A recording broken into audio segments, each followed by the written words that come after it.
wonder if someone had a house up there once. Possibly. An old house by the sea. I love my side. I would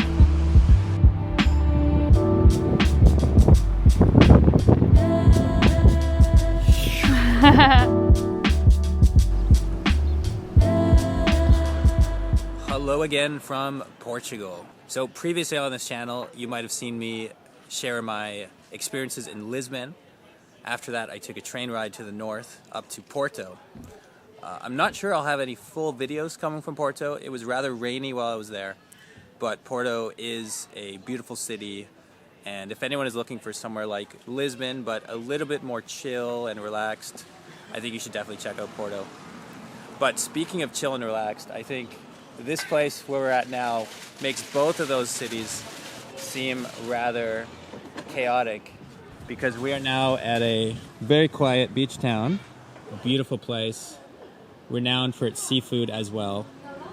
Just sat down at a seafood restaurant with the one and only Lara, who you might remember from my Lisbon video. Now Lara, you've been in Portugal even longer than I have. What have you been up to in Portugal? Well, most of the time I was just like traveling around with my van, doing a yoga retreat, all that jazz. Okay. Wow. Thank you. Not this for you. Okay. Thank you. Oh, that looks amazing. Is from the fish of the ocean. Okay, octopus. Everyone said I have to try octopus here. Yeah, Yeah. it's the first time. My first time in Portugal trying it. Okay, but that is, I promise, you don't eat it any place of the Portugal. The best octopus rice like this. Wow. I promise. That's a big one. That's a big claim. I can't wait to try this. This is the octopus rice. I'm sure if I had an Instagram or something, there's more photogenic dishes. This one is almost a stew with all of the juices and all of the herbs. But I was highly recommended the octopus rice, so I'm looking forward to this. But just before this arrived, Lara, you were saying, what have you been doing here in Portugal? Going on a yoga retreat, surfing, doing more yoga, checking out like every single yoga class I get across. So yeah. How's the surfing been? I heard there's pretty big waves here in Portugal. Yeah, it can be rough sometimes. Like, definitely check out the forecast before you go.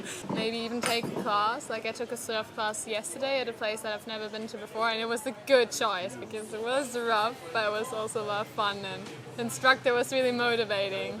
Wise in a way. I do love a good surf lesson. It's always like a philosophy class paired with just surf advice. When life knocks you down, you get back up kind of thing? Or? Something like that, yeah. Ah, thank you so much. Just together. Obrigadinha, 150 euro. You want to use a ketchup, sure? Oh, yeah. Yes? 150 euro, that's a fair price. This guy's a character. This guy's a luck. character. Thank you. Awesome. Wow, the best ketchup in Portugal. Yeah. I've tasted octopus a few times in my life, but I've never had anything remotely like this. This sweet sauce that it's marinated in. I have no idea how they do it, but this is just delicious.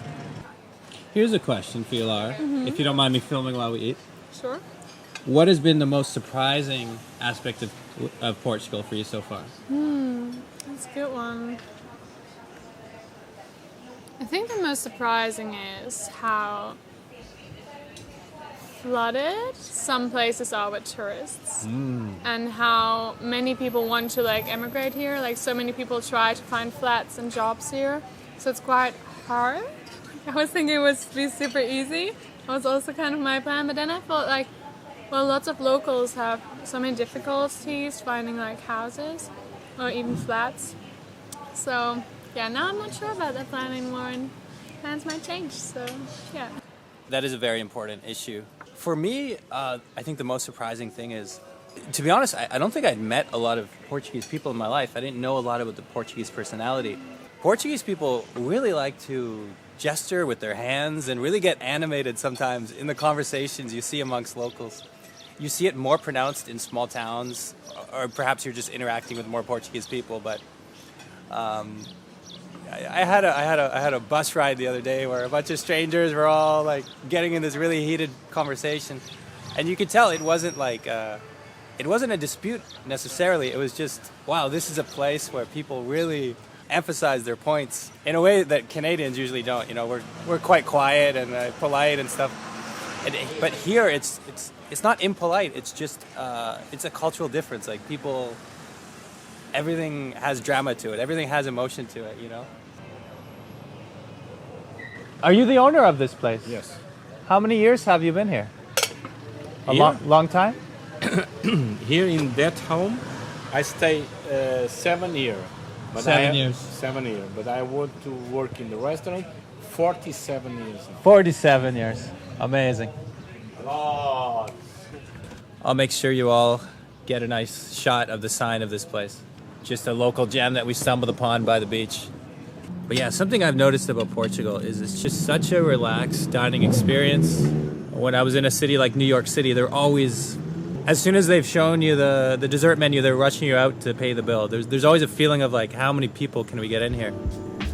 Not the case in Portugal. Very, very different experience. Well, that was an absolutely delicious meal.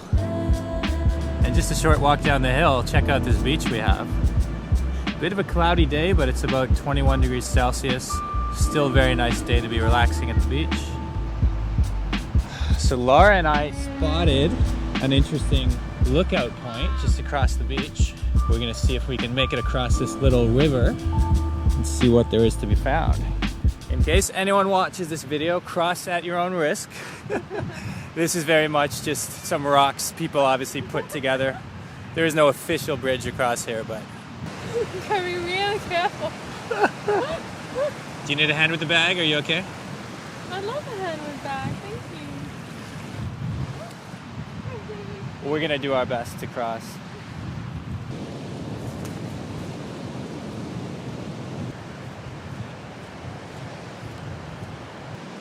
Wow. What a beautiful little beach. Just a little town in the back. The moss-colored rocks. It's almost like a postcard, isn't it? I haven't seen something like this ever before. Whoa, is it a kind of like pine cone? No. I think it's more like flower.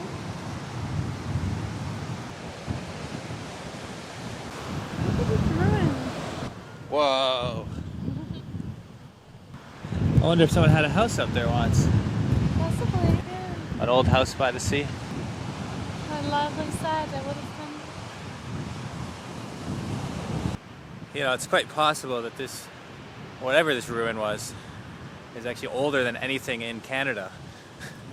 My country's just so young comparatively to these old European empires that even 200 years ago, it's very rare to have Canadian buildings, but here in Portugal, in Western Europe, not the case. We are in fact very close to the most western point in all of Europe. Several kilometers to the south is a lookout that's the official most western point.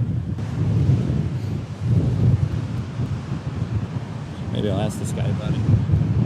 Excuse me, do you speak English? Yes, Did you come from hiking this way? yes, from Wait. Cascais. From where? From Cascais. Where is that? It's the south coast. I started yesterday in Lisbon. Oh wow. Camino de Santiago. You're doing the Camino right now. Yeah. Oh, that's amazing. I was going to ask if you were at the most western point. Cabo San Roca.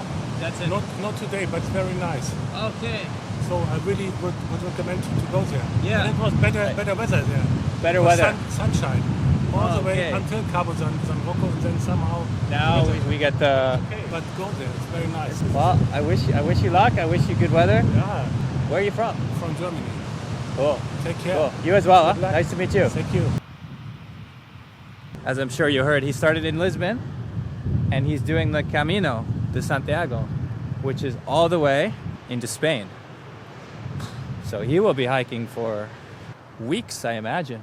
I have never actually thought about how long it takes to hike the Camino de Santiago, but I do know that there are a lot of pilgrims who are hiking this very old and very spiritual path And you see them sometimes, often with hiking poles in their arms, doing this trek through cities, through towns, and through the beautiful countryside.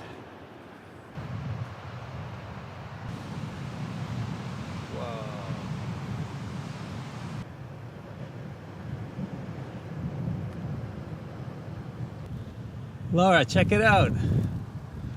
There was a Roman sanctuary here. Wow. Roman sanctuary dedicated to the sun, the moon, and the ocean. It says the oldest report about the existence of a Roman sanctuary dedicated to the sun and to the moon at the mouth of the river of Colares. That must be the little river we crossed, right? Maybe. Yeah. Like where the river meets the sea. Dates back to the early 16th century. So this is a very important Roman monument, which just happens to be where we have been wandering barefoot above our lunch. So it just goes to show what a remarkable place Portugal is. I mean, this is the kind of thing that's awaiting you. You don't need to plan every part of your trip. Sometimes you just take a walk and you find something remarkable. Yeah, those Romans sure did get around, didn't they? They did. Are there like Roman ruins in Germany too? Oh yeah, of course. Okay, so they were everywhere. They were Yeah. everywhere. Also very interesting ones, very special ones, especially in Trier. There's really interesting stuff out there. Really? Yeah, it's like Wow. the first, like they discovered how to make water go upwards. Wow, in Trier. Yeah, in What Trier. part of Germany is that? It's like southwest. Southwest. Yes. Wow. Yeah, definitely worth a visit if you're in Germany. Those Romans. They knew what they were doing.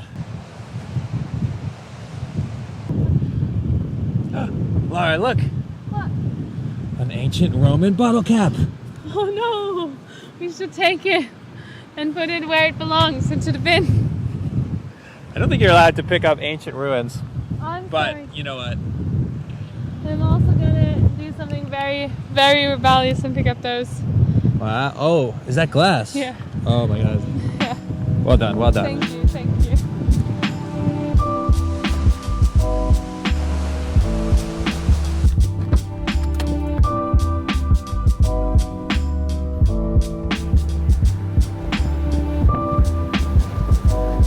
Well, my friends, we are almost there. There are many countries in Europe, but there's only one that can say it has the most western point in all of Europe, and it's Portugal.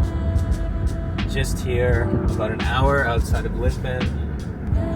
Strangely powerful feeling, actually, as we approach. You can feel, at least I can feel, a certain energy to this place. Well, the most western point in Europe, and today it feels like the windiest point in Europe. You can feel that wind coming off the Atlantic. But already we have gorgeous views in front of us. Look at this place. As we do our last few steps towards Cabo da Roca, we're joined by some other travelers, whether they're traveling just from a nearby parking lot or from many miles away. Who can say? I'm sure this place attracts many different pilgrims from all different places.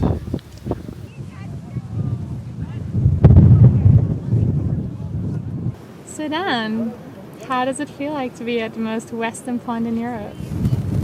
Well, it's interesting, you know, like earlier we were exploring around those Roman ruins and stuff, and it was just you, me, and then that random pilgrim guy. And there was just a feeling of being really in the nature and alone in the nature, which is beautiful. Obviously here you have lineups of tourists getting their photo. Everyone wants to be at the most western point. But there's still, leaving all that aside, there's still this really powerful energy to being right at the edge. And it just makes me think about, somehow the ocean feels more vast here. Somehow it just feels like endless in front of us. I mean, the next thing is Canada. The next thing's my country. So that is really something to think about, isn't it? It is, definitely. And you also told me about your experience at the most eastern point in Europe. That must have been really different. Can you describe the difference in your own words?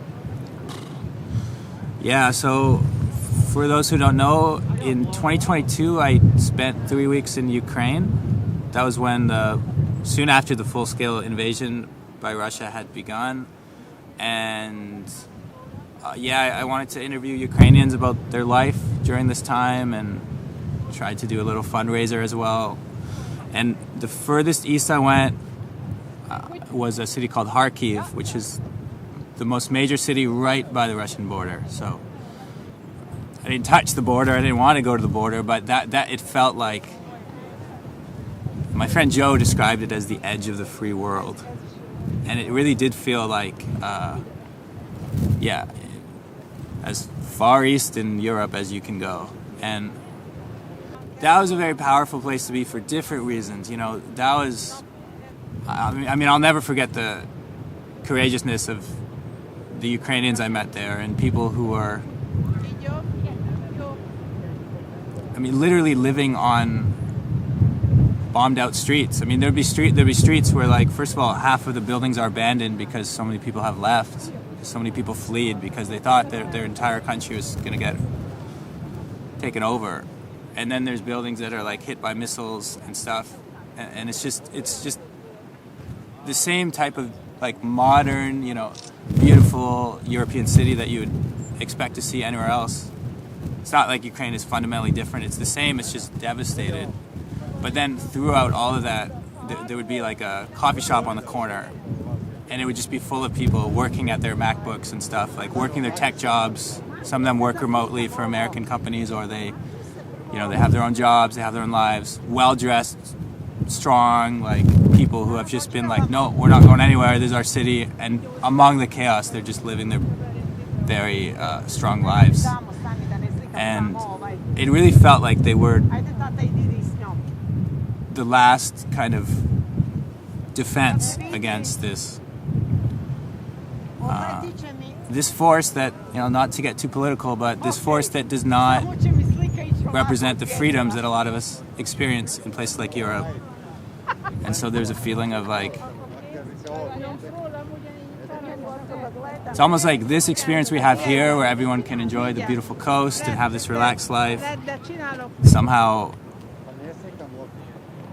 that is the defense for all of this. Everything we experience in Europe, in places like Europe, is made possible by people we sometimes forget about, people who are living their strong and brave lives right at the edge, the other edge of Europe. So again, I'm not Ukrainian, I'm not even European, I'm from Canada, as most of you know. So I'm not here to say I understand all the politics and stuff. I just know that when people hear about money going to Ukraine and stuff, when people hear about the war efforts, don't forget that in many senses, there is another edge to this continent where people are fighting very hard to preserve something that we all experience every day. So that would be my thought on the eastern edge of Europe. Thank you so much for sharing. You're very welcome.